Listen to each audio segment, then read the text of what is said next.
ज़रूरी नहीं है कि उसने सिर्फ कैश ही निकाला, कई बार वो अपने निजी प्रयोग के लिए सामान भी निकाल लेता है, तो वो भी क्या, उसे भी आप क्या बोलोगे, drawing. Then next term is liabilities.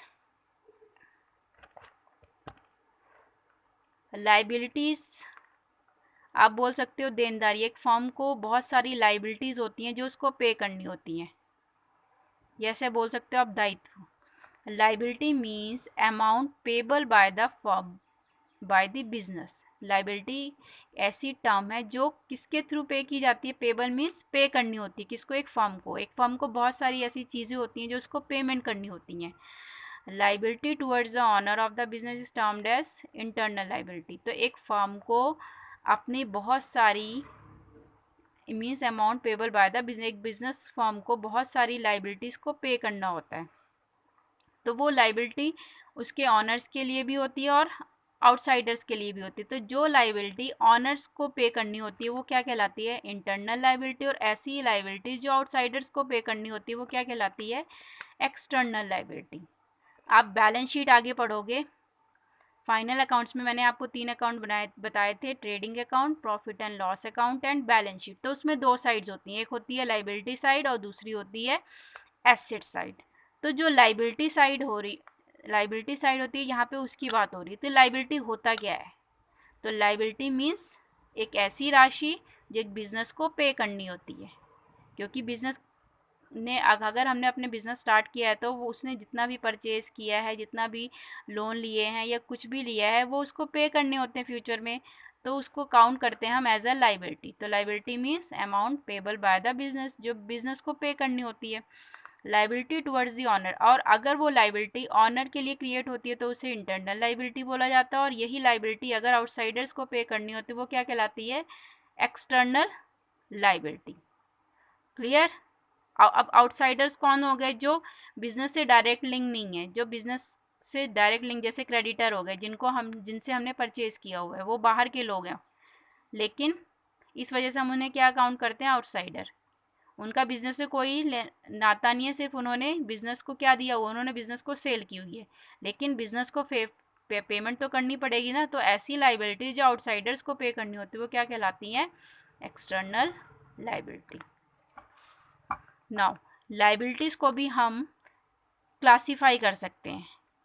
तो सबसे पहली लाइबिलिटी है non current liability.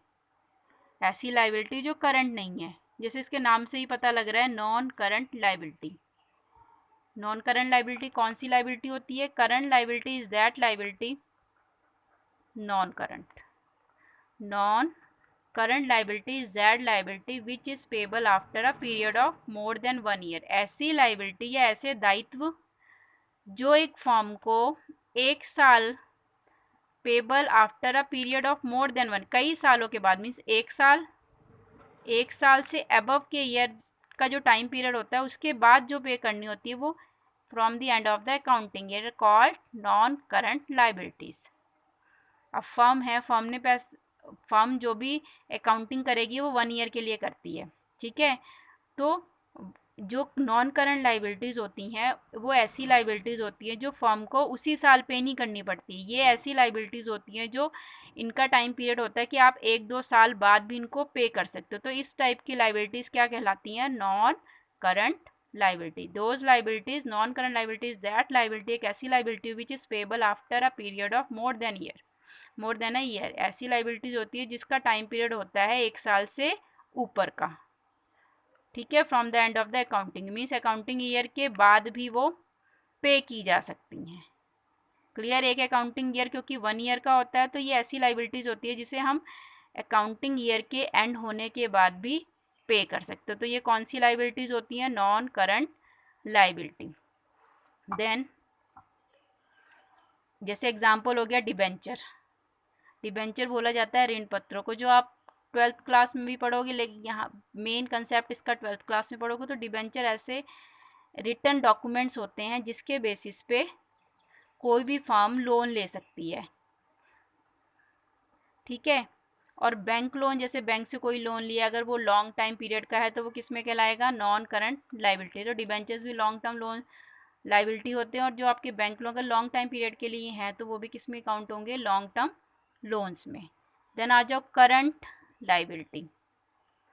Current liability is that liability which is payable with in 12 months from the end of the accounting period. अब ऐसी लाइबिलिटी, नॉन करंट लाइबिलिटीज़ को हम 1 साल के बाद या 1 साल या 1.5 साल या 2 साल के बाद भी पे कर सकते हैं, लेकिन करंट लाइबिलिटी ऐसी लाइबिलिटी होती है जिसका टाइम पीरियड सिर्फ 12 महीने होता है। मीन्स आपको 12 मंथ से, वो अकाउंटिंग ईयर के टाइम पीरियड पे ही आप इसको पे करना पड़ता है। मीन्स अकाउंटिंग पीरियड के एंड होने के बाद आप इसको पे नहीं कर सकते हो, उसको पहले ही पे कर। तो current liability is that liability which is payable with in 12 month, जिसको 12 महीने के अंदर ही आपको पे करना पड़ता है from the end of the accounting period.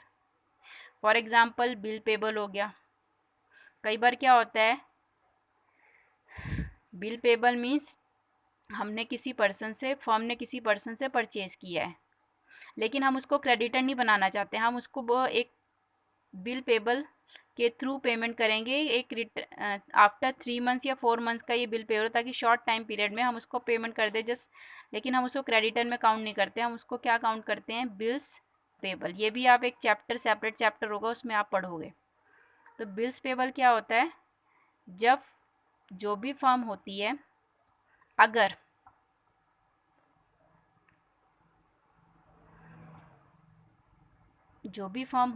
अगर वो किसी सेलर से परचेज करती है और उसे क्रेडिट पेमेंट नहीं करना चाहती या क्रेडिटर्स भी क्रिएट नहीं करना चाहती है, तो वो एक रिटर्न में डॉक्यूमेंट बनाती है जिसे बोला जाता है बिल पेबल। इस बिल पेबल पे दोनों ही पार्टीज़ के साइन होते हैं और उसमें ये कंडीशन होती है कि जो पेमेंट होगी वो विद इन 3 और 4 मंथ्स के बाद होगी।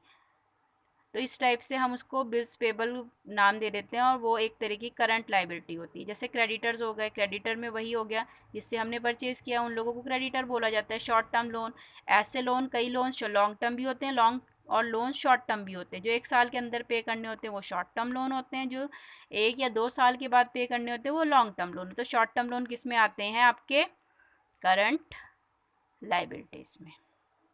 Clear? Now, next is assets. तो assets are the properties owned by a business. तो asset एक ऐसी संपत्तियां जिसे आप बोल सकते हो कि किसी भी फॉर्म में बहुत सारी ऐसी संपत्तियां होती हैं जो उस बिजनेस ने होल्ड करी होती है। They are the economic resources of the business. तो एसेट्स क्या होती हैं, assets are the properties of the business and या बोल सकते हो आप economic resources of the business. For example, अब जैसे कोई फार्म है, किसी लैंड पे ही बनाई गई होगी, तो वो लैंड भी उसकी एसेट हो गई। जो उसकी बिल्डिंग है उस फर्म की, वो भी एक एसेट होगी। स्टॉक, जितना उस बिल्डिंग में सामान रखा हुआ है, स्टॉक रखा हुआ है, वो स्टॉक भी क्या हो गया, एसेट। डेटर्स, जिन लोगों को हमने सेल किया हुआ है, वो भी क्या हो गए, एसेट हो गए, क्योंकि उनसे पैसा रिसीव होगा। कैश हो गया, कितना कैश इन्वेस्ट किया है, वो भी क्या हो गया, बैंक में कितना बैलेंस है। ये सब चीज़ें क्या होती हैं, आपकी एसेट्स। ठीक है, तो assets are the property of the business and these are the economic resources of the business. तो एसेट्स को भी आप 3 पार्ट्स में डिवाइड कर सकते हो। कौन कौन से पार्ट्स में, non current assets. Non current assets में आपकी आती है ऐसी फिक्स एसेट जिनको भी हम 2 पार्ट्स में फर्दर डिवाइड कर सकते हैं, जिसको बोला जाता है टेंजिबल और इनटेंजिबल एसेट्स।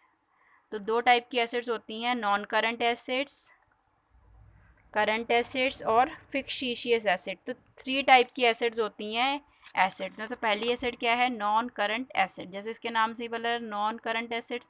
तो नॉन करंट ऐसी फिक्स एसेट्स होती हैं जो टेंजिबल भी हो सकती है और इनटेंजिबल। अब फिक्स एसेट्स कौन सी होती हैं, fix assets are those non current assets of an enterprise which are held not to resell but for the purpose of increase firm earning capacity. अब जैसे फर्म है, ऐसी एसेट्स जो फर्म ने अपने बिजनेस में रखी हुई है, उनको उनका मेन मोटिव क्या होता है, उन्हें बेचना नहीं होता है, बल्कि उनसे अपने बिजनेस को चलाना होता है। जैसे एक मशीनरी है, मशीनरी से वो अपने सारे गुड्स को बना रही है, प्रोडक्ट्स को बना रही है, तो वो मशीनरी एक तरीके की फिक्स एसेट हो गई, वो उसे सेल नहीं करेगी क्योंकि उससे सामान बन रहा है।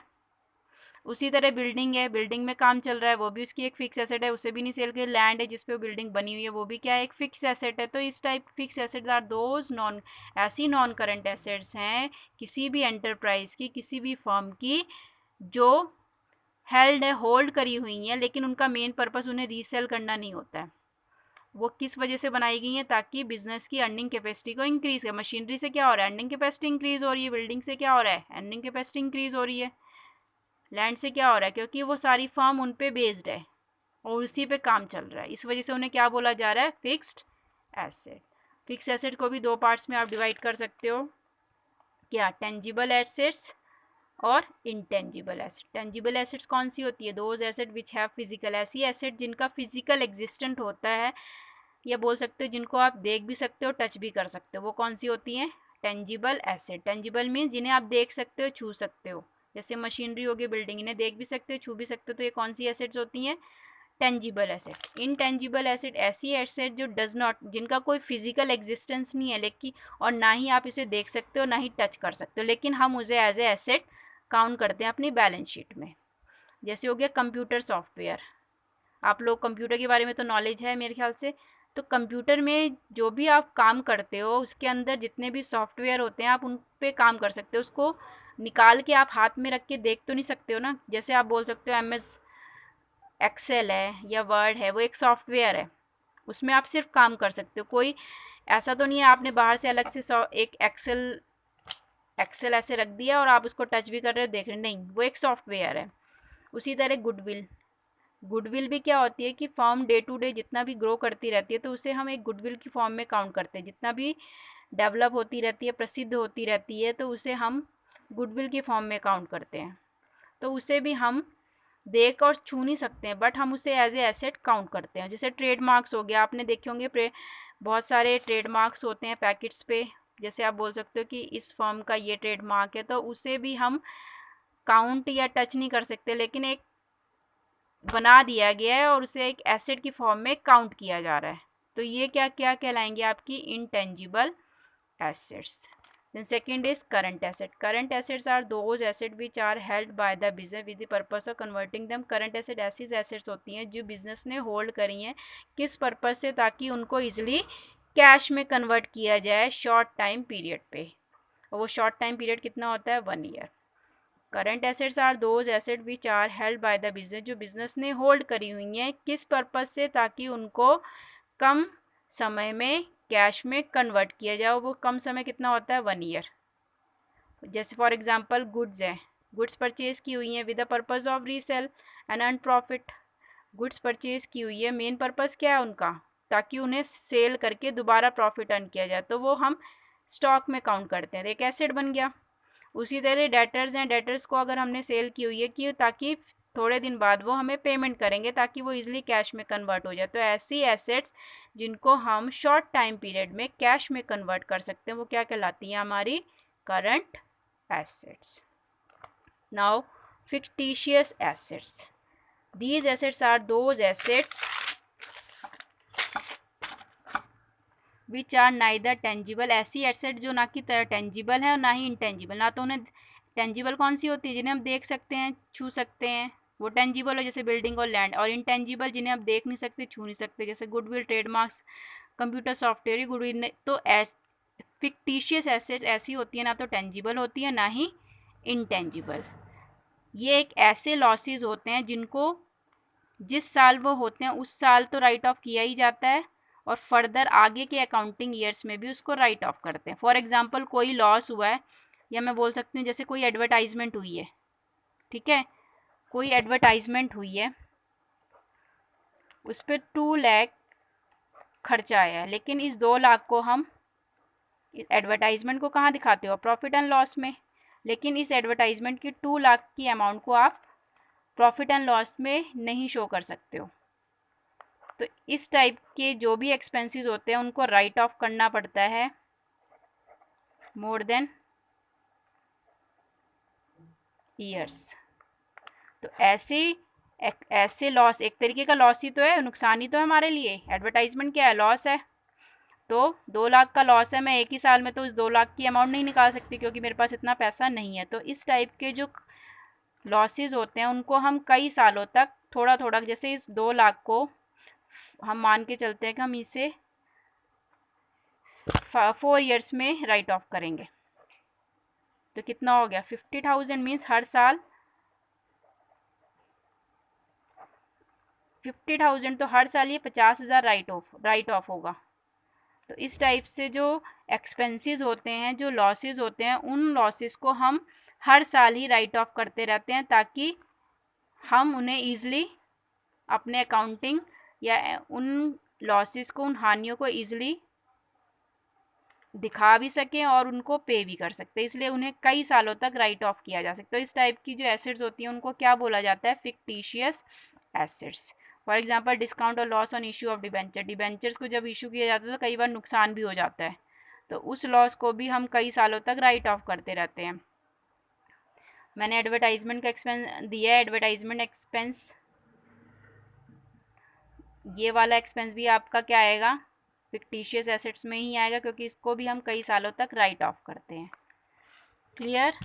I hope you all will understand this topic. Thank you.